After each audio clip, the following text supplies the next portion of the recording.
All right. Welcome back to the Talkaholics podcast, guys. This is Iman. This is Raazia. And today is our 13th episode, and we talk about, what do you talk about? Talk about Nuit Blanche. Yes, we talk about which is an art festival in Toronto, and we also talk about a couple of movies. We do a couple of movie reviews for you guys. We do actually a total of 3 movie reviews for you guys. A lot of sort of the up-and-coming ones, the ones that have been getting, I guess, the most hype, from our opinion, the first being Venom. I think we followed that up with Searching, a bit more of an indie movie, but still something I think we give a lot of rave for. And then lastly, Kevin Hart's Night School with Tiffany Haddish. So we had a lot to say about that yeah, one. a lot of opinions going around for all 3 of them, actually. And if you haven't seen these movies yet, maybe watch them before you listen to this podcast. Yeah, maybe. Because I think we give away a lot of things. You know what? We don't give away a lot for Searching or like Venom, but it's more Night School that we give away a lot. But Night School, it's a comedy. It's a comedy. You don't really need to. You're not there for the plot, so it's okay. Yeah. I hope you guys had a wonderful Thanksgiving weekend too. We did. I know I kind of recognize this in the body of the podcast, but I hope you had a really wonderful time, and we did. Our fellow Canadians. Yes, exactly. Canadians. Again. I said Canadians. Canadians. There you go. She got it. But yeah, we did miss out on the last week just because we wanted to have, give ourselves a break. But we're back this week. We're back. Already. At it. Again. Oh. We could have think better, but whatever. All right, guys. Enjoy the podcast. Bye.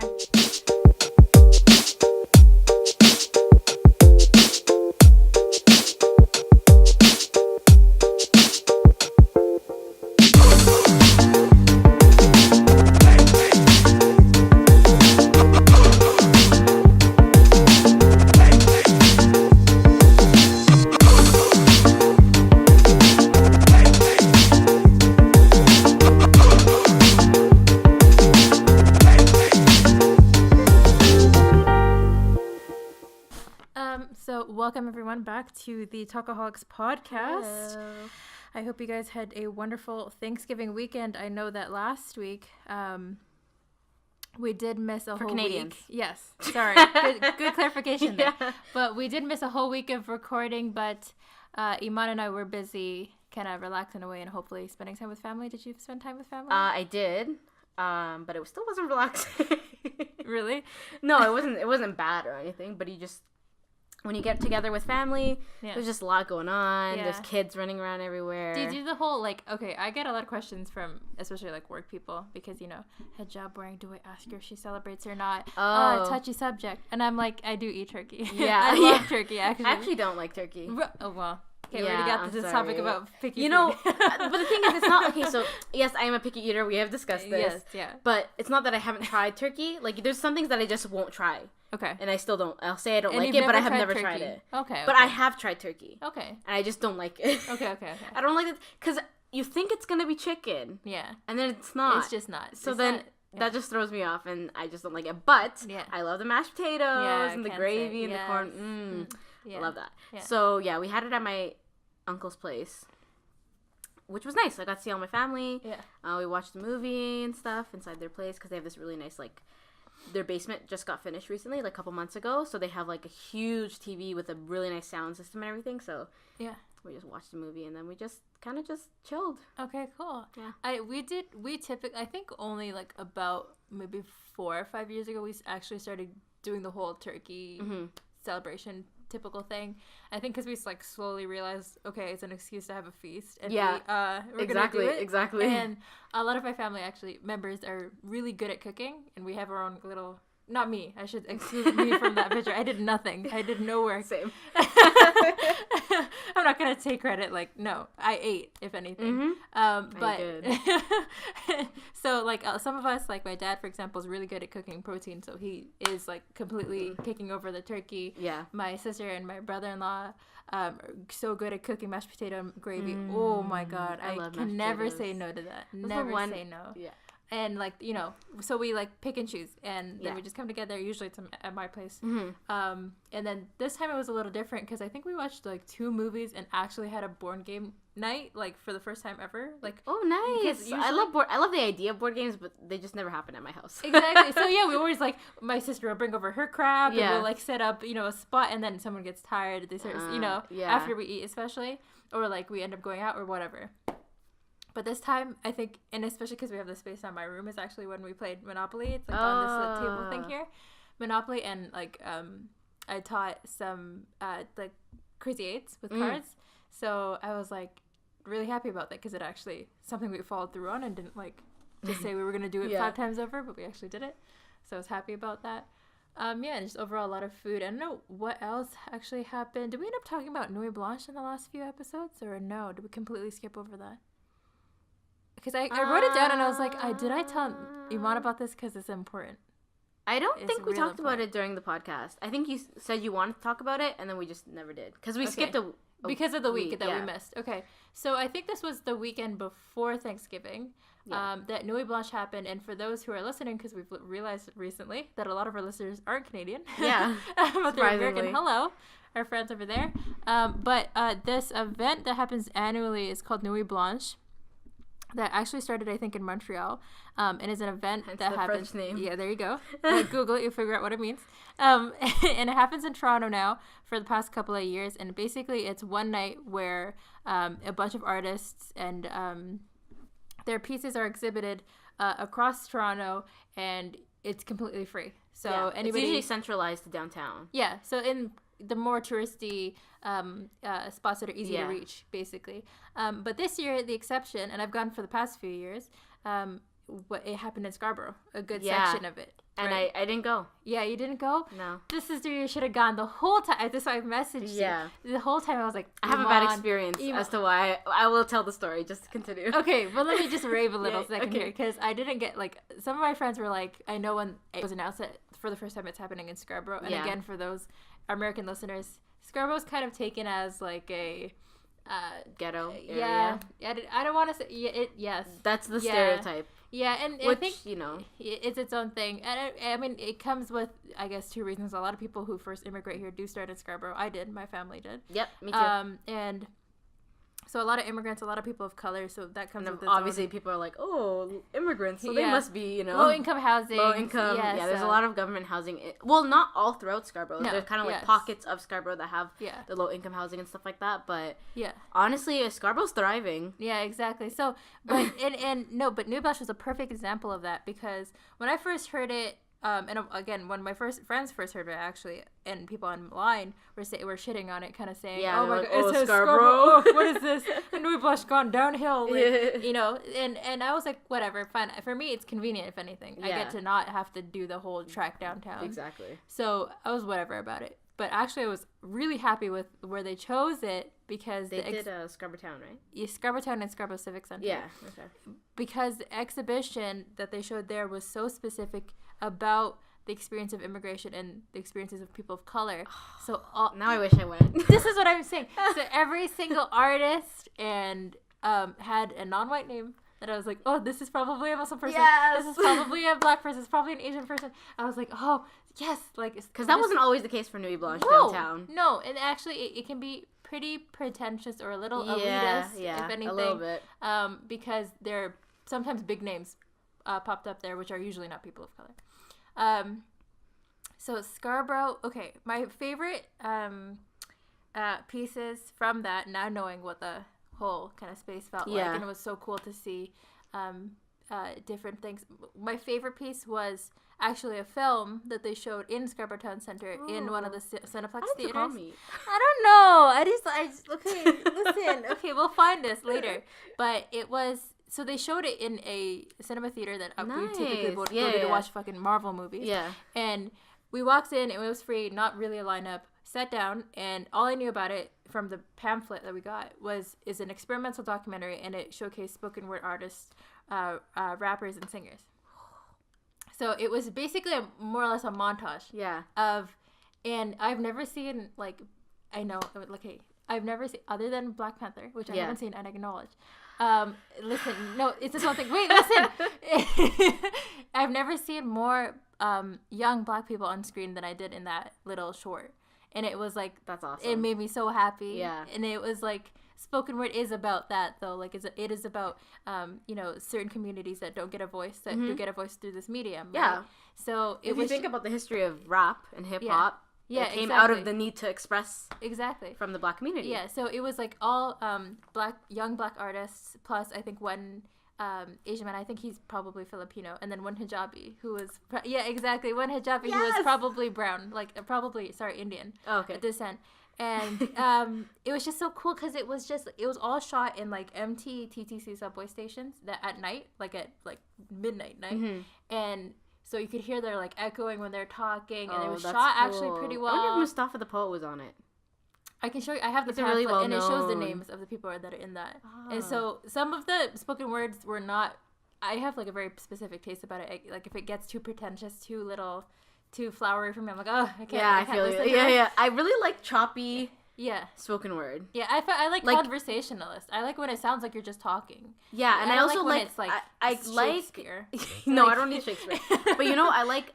You know Anissa? Yeah, I do. Yeah. You know her? Have you ever heard her spoken word? I love that style of spoken word. It's easy to digest. Yeah, I love because they take it in different levels. You're not on the same level the entire time. The way their voice changes throughout and what they want to emphasize, you can tell. Like I love that style of spoken word. Yeah, so there were some that were not my favorite, but actually the ones that stuck out for me were the singers. There was 2 female black singers that I was like, whoa, what are those voices? They're so nice. Like they're just soulful. No music again, just them. Yeah, just so I was like dying a little bit. The rappers were good.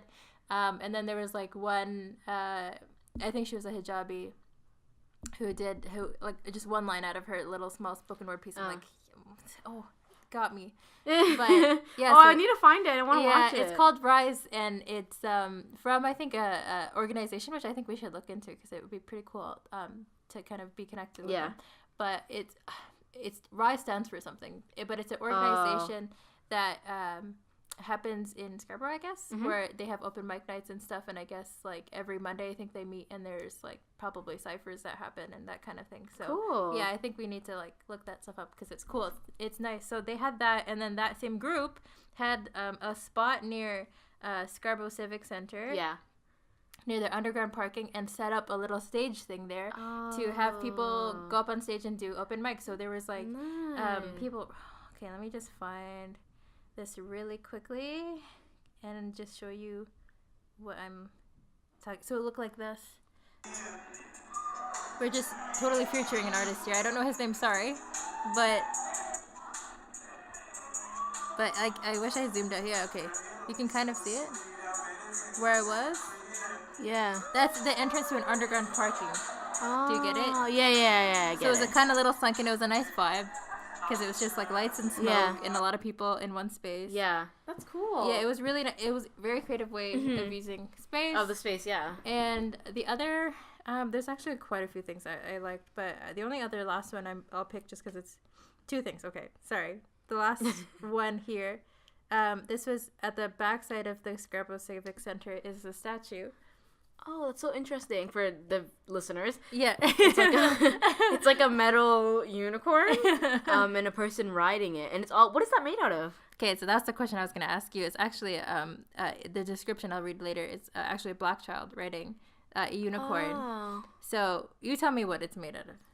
I don't know, it looks like some sort of metal. We'll put the picture somewhere, maybe in our Instagram story. For those, again, listening, we are on Instagram. Maybe we'll just insert it here on the YouTube video. Oh, okay, yeah. Nope. We'll have exclusive visual.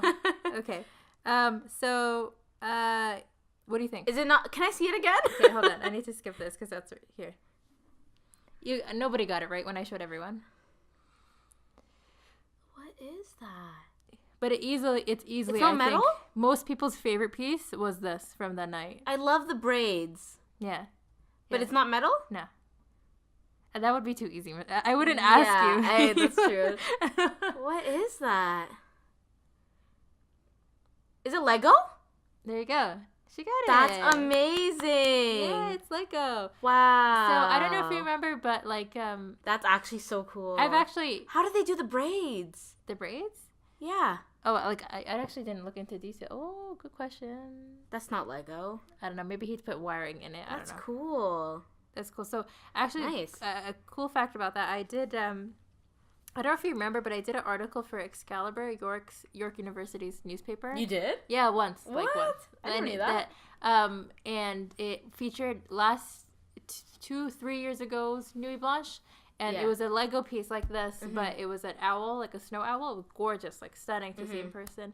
And it's the same artist that I interviewed very shortly to be like, oh, you're a York alumni. How did you, get to Nuit Blanche, blah, blah, blah. What did it take to make something like this? Yeah. And I saw his name again for this, and I was like, oh my God. Because when you see this in person, it does not look like Lego. Not at all. Yeah, even in the picture, I was like, I was like, oh my God, it's that guy again. And he made another piece, so it's pretty sick. And, just really quickly. What was like the description of the piece? Oh, okay. Good segue. Okay. So it's Iko Namiko in collaboration with Director X, which some of you might be familiar with. He does a lot of directing for music videos for like Drake and stuff. Like he's relatively big. Mm-hmm. So it says, if Scarborough was to commemorate its own heroes, who would it represent?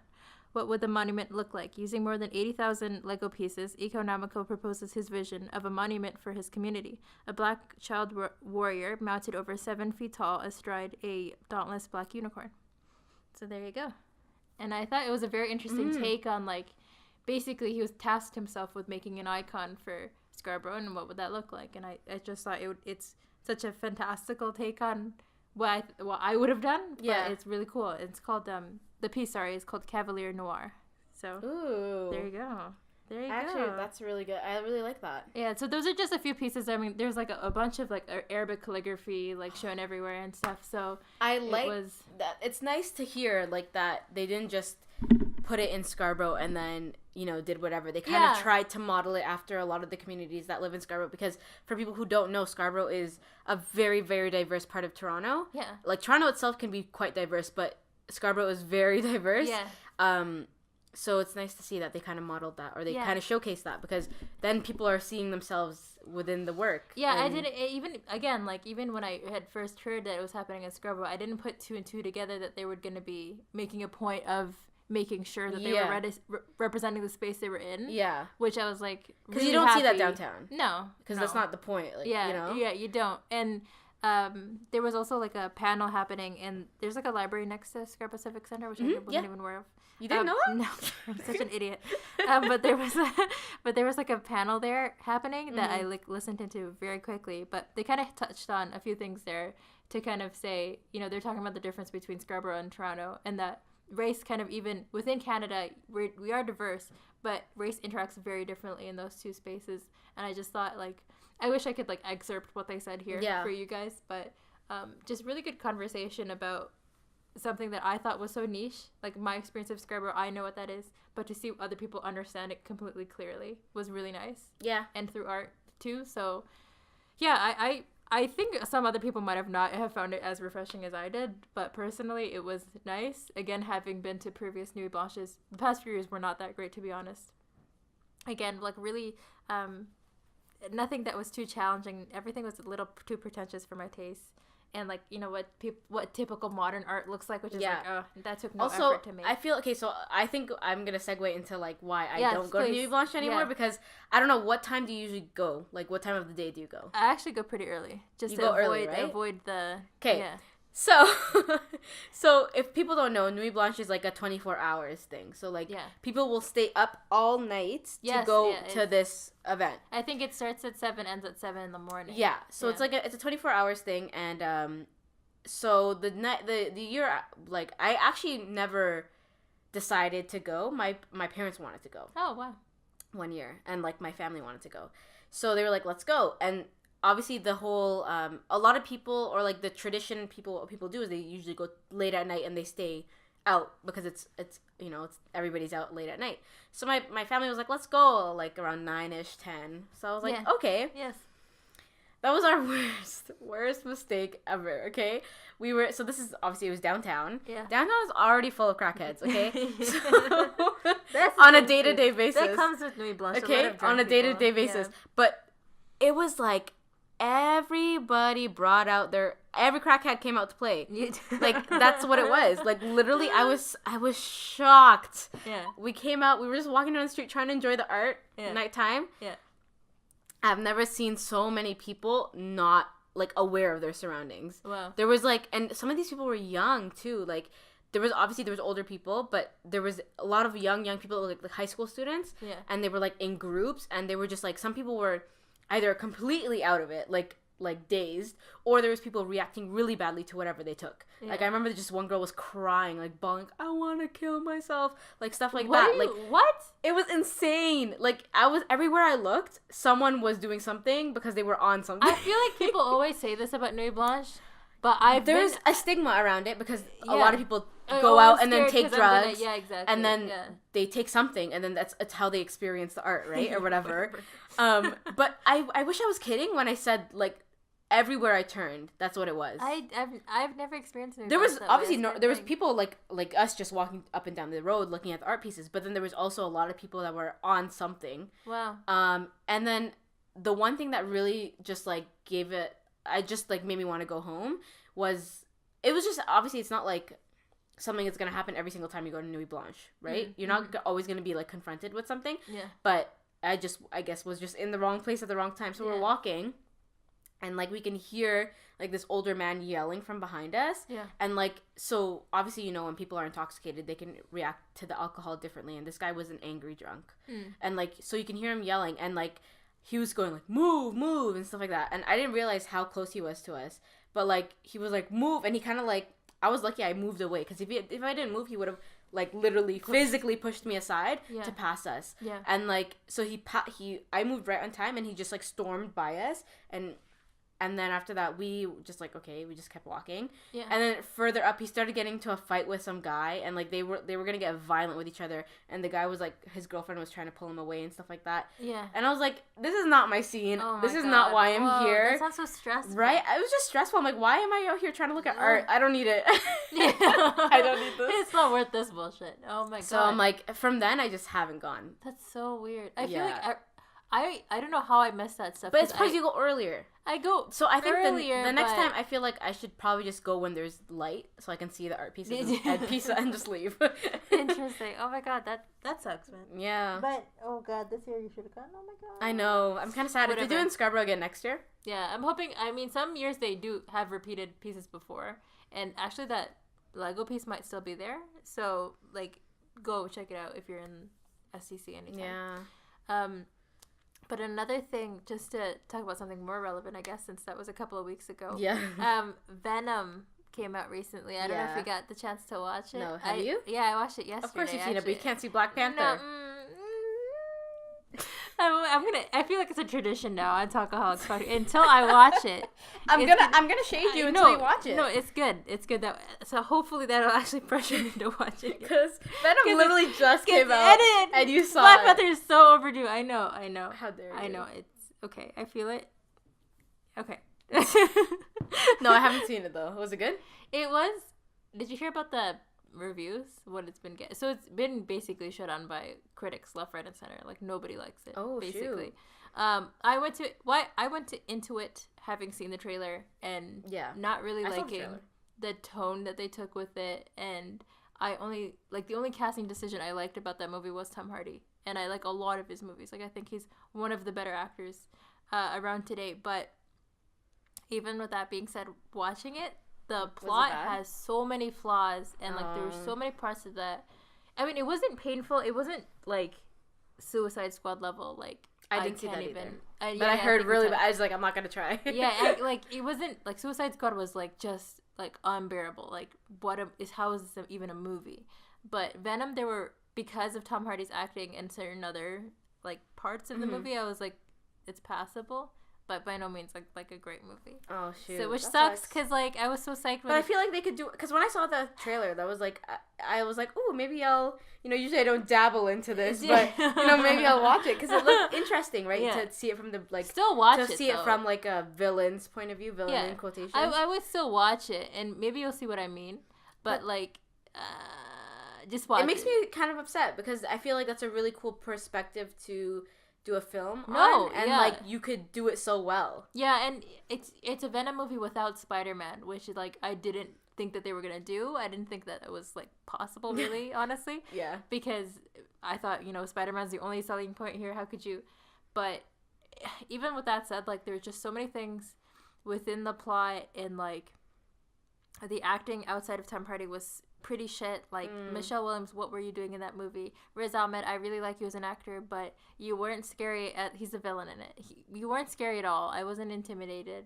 I didn't really find so many parts of this. I'm like, I think ultimately it comes down to a directing issue. Like a lot of the decisions made, I think from higher up that influenced the entire movie. I was like, oh, even like the action sequences. I was like, what is this?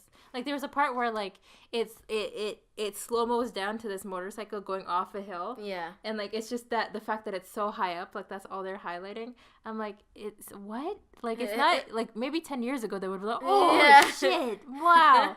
But now I'm like, no, Avengers just came out. Like I know what good action sequences look like. So things like that, I was like, wow, this feels like a really dated movie for that reason. But whatever. I mean, I go see it if you're a fan of Tom Hardy's or want to see why people are so kind of angry about this, because this could have been a really good movie, I think. Yeah. But if you can wait until it's not in theaters, then do that. Yeah, not worth save your money. Yeah, save your money if you can. Have you seen anything recently? I have actually. Yeah. I saw. Do you know the movie that came out maybe a month or two ago? Searching. Who's in that? Can't remember his name. Okay. Do you want me to search that up? Yeah. Did Searching. You like that? Yeah, there you go. It was like really good. So basically the plot is this dad, and okay, first of all, the way they shot it, amazing. Really? I loved it. Okay. I love when this thing. Yeah, yeah. Okay. I love when I love when they can shoot films like uniquely, but they don't make it bad. Yeah. So this was completely on a computer screen. Yeah. I heard a lot about this. The way they shot it was like you would only see the actors through the camera of the screen. So like if they were on your lap, because he had a Mac. Okay, so if he's on his Mac and someone FaceTimes him, then you would see his face. Yeah, yes. But other than that, it would be like him typing or like whatever. So it was so cool. Yeah. I love the way they shot it. It was so unique and it was so fitting to what they were doing because it was all based on online conversations and social media and all that stuff. So basically, his daughter goes missing, and he obviously files a report like saying that after he finds out she's missing, whatever. And then he finds out like who he thought his daughter wasn't like the real. He didn't know a lot about his daughter basically. Yes, yeah. And he finds that through it's phenomenal, and the twist at the end, phenomenal. You did not see it coming. Oh. Well, I mean, I saw it coming like near the end, but like, but like you didn't. It's not till if you pay really really close attention, you can figure it out like near the end of the movie. But it's not something that you expect. Oh shit! It's really good. I really recommend it. So good. Acting great. Yeah. Great. I've heard nothing but like I watched this other podcast that basically does movie reviews, and this was one of them, and I was surprised because this thing. I saw some advertisements on it, but as far as hype goes, like it didn't get a lot of hype, which I really don't understand because it's so good. Yeah. Like, I mean, obviously there's different genres that the type of genre it is obviously takes effect in how much of a hype it gets and who's in the film, all that kind of things, right? Even though this actor in the film is pretty well known, he's not as well known as a lot of other major actors. So, for example, Night School, the one with Kevin Hart and Tiffany Haddish. Yeah. Hype, like I only hear about that all the time. I saw it. You saw it? Yes. Okay, so I did too. Okay, you did? Yeah. Okay. After this, but like this movie was so good, and I feel like it didn't like whenever I would talk about it to people, they'd be like, "What's that?" And I'm like, hello. Yeah. That's my thing. It's hard to bring up even like the name. Like even when you said it just now, I've heard enough about this to know that it's a good movie, to know the basic plot. Like, what's the name? Yeah, but then I was like, I had to search up the goddamn. Yeah. So I don't know. Maybe I don't know whose fault that is. But I love like just the way they shot it was so unique. I love the concept. I love the concept of it was cool. Great. That's awesome. It's good. I need to go. I don't think it's in theaters. Is it still? It might be. Okay. Yeah. Okay. But I saw it online. Illegally. She don't whisper nothing. Okay. But can we talk about Night School? Yes. It's funny because I wrote it down. You didn't see it. I did. I didn't write that down. Yeah. So. Because I feel like we have complete opposite. I don't know. I don't know. Okay, go. You go first. I don't know. You go first because I talked about. Wait. Okay. You go first. Go. Okay. Well, I thought it was okay. Acting wise, it sucked. Okay. It was horrible. Okay. I'm sorry. Like it just Kevin Hart's like he's funny. Yes. His character was funny. Right. But he was just funny. Like there was no depth to his his character, which I don't think there was meant to be. That's my Tiffany Haddish's. I don't think she did as good as a job. Like, I really don't think the role fit her. Right. And I don't know why, because she is a good actress and she's good at what she does, but sometimes I felt awkward watching her because she is a very reserved version of herself. I think that's what it was. She is a put-together woman in that movie, and I don't know why. Is it just because her biggest thing was Girls Trip and her which character I in haven't Girls, watched, so which might have been something different. Okay, look, Raazia, I dug myself. You're killing me. You're killing me. I dug myself a hole. They're just. Oh my god! I've seen Girls Trip 4 different times in theaters. I'm not even surprised. In theater? Yes. Oh my god, really? I love that movie. Holy shit. Oh my god. That movie was freaking hilarious. Okay, can I tell you? Okay, acting, I thought actually the worst actor in, it's like the most nitpicky thing, but like the girlfriend, like the Kevin Hart's girlfriend, what was her purpose in that entire movie? Like, I honestly, she was completely... The plot was like, it was nothing. No, okay, but she was completely hard, obviously, because she was like some sort of model, Instagram, whatever. No, but like, I didn't like her either at the end. She acted like a baby. She was a child. No, like, there was so many... She was like, oh, you lied about night school? Take my ring. Bye. Yeah, I was exactly. Relax. Are you not an adult? Talk to it out. What is wrong with you? Exactly. Like, he was at night school. What are you doing? Oh my god. There's a part in Venom that actually, that same exact moment happened. I'm like, what is happening with movies? That the girls just go, no. Yeah. But, oh god, it was horrible. She clearly, like, if I just saw the script, you could tell that character is just supposed to be the emotional rock. It's the reason why he does what he does in the entire movie.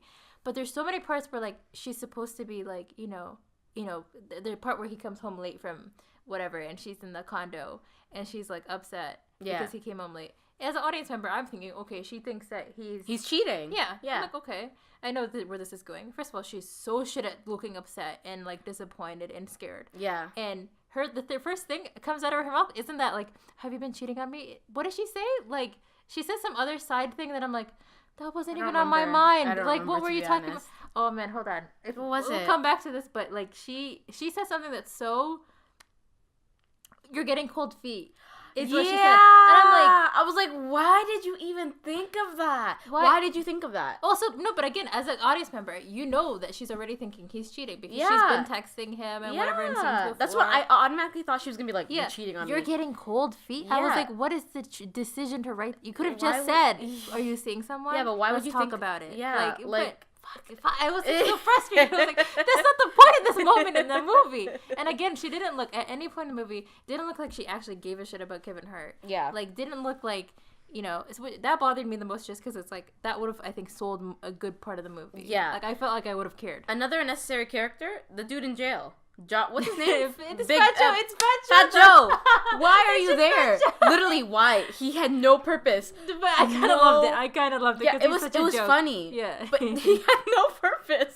The guy who didn't have to have chemistry with anybody, I thought was one of the funnier characters. Who? Fat Joe. Oh, Fat Joe. Like the stuff he does on the side. It was so random. The random, like they just have a fight. Someone's gonna jump you, and then he just starts fighting with. Like, it was so random. I was like. What? And then I felt like there was just weird, awkward pauses between dialogue. Yeah. There's some editing things too. I don't know if you noticed. Weird. That were really off. But okay. But like the other night school people were funny. Like the characters were funny. I thought the ones who actually stole this weren't Tiffany, No, it was the other characters. It was the other black guy. The mom. No, that's what I was gonna say. It's the white mom, and it's the other skinny black guy. Yeah. Who he had his introduction the first time you meet him. That little monologue he gives about being anti-tech. Yeah. I was like, wait, what did just come out of your mouth right now? That was hilarious. I was actually floored. I was like, that's like the funniest thing that happened in that movie, and it was like. And like the mom who always goes, I hate my life, but I'm blessed. I'm truly blessed. She's so good at selling that too, the face funny. And everything. Oh, she was so good. I was like, who is she? I've never seen her. Yeah, exactly. She's so funny. I felt like I was kind of disappointed at the end of it because, but you know what? It kind of took me a little while to realize I was disappointed because throughout the movie I actually laughed. There was actually points where I like burst out laughing. Yeah. It was funny. Yeah. And like I think the only good thing I can say about this movie is that they kept you laughing throughout the movie. Yes. Yeah. So like. Yes. I think that overshadowed the fact that it was a bad movie. Yeah. I think Yeah, there's things. I mean, I wasn't going into it thinking like I need to see some like no, really in-depth but it's a comedy. It's not supposed to be like amazing. Yeah. So that's why I appreciated the side characters. Again, those two characters for me saved the entire movie. I want to see what both of them. But definitely, like more. Kevin Hart, Tiffany Haddish, I expected more. Yeah, and the end thing about like, do you think that it was just a card that they played at the end? You know, I'm not into him because I'm a lesbian kind of card that they threw just so that I was something that they were into each other. But I feel like if they had touched on it in the beginning and like there was points where you can tell kind of like, you know, she's seeing a woman or whatever or something else. But I feel like that's what they were trying to do, because throughout the film they didn't mention anything about her sexual orientation. Yes. But it kind of looked like they were like into each other. Which whatever, that's a again that's like a normal. It was the biggest cop out at the end though. I'm like, and she's like, I like girls, like, you know. Yeah, and I'm like, I kind of saw it coming. I was like, okay. I know that they weren't gonna make them a thing because it didn't seem that way. No. Because again, they made the girlfriend who like you were supposed to like her. She wasn't being. I didn't like her friend. Her friend was rude. That was the point, though. I know. I did not like her. I was like, why are you trying to come in between their love? Stop it. Or like the restaurant scene where she's like, "Oh no, I think he can pay." Like, who are you? I was like, why? That's just rude. Like, you're just being rude. You're just being rude. Oh man. It was whatever. Yeah. I mean, it was what it was. Would you go tell people to watch it in theaters? No. I wouldn't go watch it in theaters. Sorry. Fuck it. I don't think it's worth. I mean, you could. Like, I mean, you have freedom choice. Go watch it in theaters if you want. But I just don't think it's worth spending your money unless you have a free ticket. Like, don't waste your free ticket on that. No. Yeah. Searching. Yeah, I would just watch it at home, you know, when you're in one of those moods where you don't really want a complex movie and you just want to laugh. That's what I was going to say. Just watch it at home. I mean, even if you're like a big Kevin Hart fan, watch his stand-up again. Don't watch, like, you know what I mean? Like, I mean, I would wait. I wait it out. But I appreciate the fact that Tiffany Haddish got to play a role that she doesn't normally play. Yeah, me too, actually. Because I think that's because we're always expecting, because Tiffany Haddish, her personality, not even her character, like her personality, she's very, very outspoken. She's very in your face. She's very like loud, and that's her personality. We love that about her. So seeing her in a role that's more reserved and had like moments of funny, that I think that's what threw me off. But I don't think it's necessarily a bad thing. I think it's nice that she got to kind of do something different, and like it's. I mean, unfortunately, it's not something that we see often in film, where we see like a well-educated black woman as a teacher. Mm-hmm. Like, you know what I mean? In usual films. So that was nice to see as well. Yeah. And then she helps other, like, you could tell, like, in the film they made her character someone that's, like, really involved and really loves helping kids. Like, you saw her in the disabilities class and stuff like that. So that was nice. Yeah, which that thing, too, I kind of sort of saw coming. Again, spoiler, though really this is not, like, a plot-heavy movie. Yeah, exactly. But, like, that he had a spec ed issue. Yeah. And again, definitely. I was like, well, because they made the whole animation thing in the beginning of like how he sees things. Like, oh, he's dyslexic. He's dyslexic. Something is coming up. But again, there's some things that I'm like, oh, you just threw it in there so that you can keep the plot moving. I guess that's okay. Yeah. Well, I mean, they have to do something. Whatever. Yeah, I can't complain. It's a comedy. I'm not the part when he's like, I got learning herpes. I forgot that, like, completely. Oh my god, that's pretty good.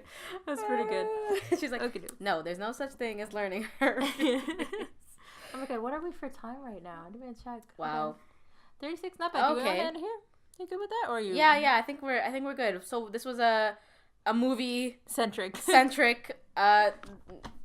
podcast today. You got 3 reviews in total, guys. Wow, we're good. Look at us. Yeah, it's pretty sick. Yeah, but I guess like at the end of the day, go watch Searching.